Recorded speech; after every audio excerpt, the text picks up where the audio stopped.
తెలుగు రాష్ట్రాల్లో విచిత్ర వాతావరణం కొనసాగుతోంది. కొన్ని చోట్ల ఎండలు మండిపోతుంటే మరికొన్ని చోట్ల మబ్బు పట్టి వానజల్లులు కురుస్తున్నాయి. ఈ వాతావరణ మార్పుల వల్ల రోగాలు పెరిగే ప్రమాదముందని వైద్యులు హెచ్చరిస్తున్నారు.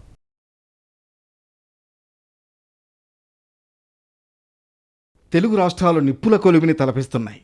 తీవ్రమైన ఎండలతో జనం ఉక్కిరిబిక్కిరవుతున్నారు. మరోవైపు పిడుగులతో కూడిన వానలు హడలెత్తిస్తున్నాయి.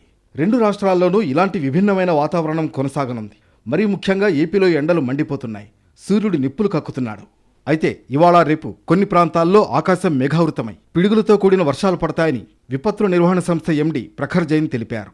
దక్షిణ కోస్తాంధ్ర, పశ్చిమ మధ్య బంగాళాఖాతంపై ఉపరితల ఆవర్తనం కొనసాగుతోంది. రాయలసీమ పరిసర ప్రాంతాలపై మరొక ఉపరితల ఆవర్తనం విస్తరించి ఉందన్నారు. వీటి ప్రభావంతో రేపు ఎల్లుండి మేఘావృతమైన వాతావరణంతో పాటు పిడుగులతో కూడిన వర్షాలు కురిసే అవకాశం ఉందన్నారు ప్రఖర్ జైన్. ఉరుములతో కూడిన వర్షం పడేటప్పుడు పొలాల్లో పనిచేసే రైతులు, పశుకాపరులు జాగ్రత్తగా ఉండాలని సూచించారు. బహిరంగ ప్రదేశాల్లో, చెట్ల క్రింద, కరెంట్ పోల్స్ కింద నిలబడరాదని హెచ్చరించారు. సురక్షితమైన ప్రాంతాల్లోనే తలదాచుకోవాలన్నారు. తెలంగాణలో ఎండల తీవ్రత అధికంగా ఉంది. మండుటెండలు మంట పెడుతున్నాయి.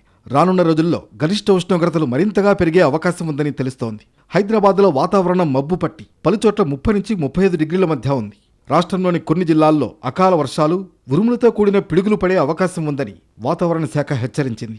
మరో 2 రోజుల పాటు వర్షాలు కురిసే అవకాశం ఉందని వాతావరణ శాఖ అధికారులు తెలిపారు.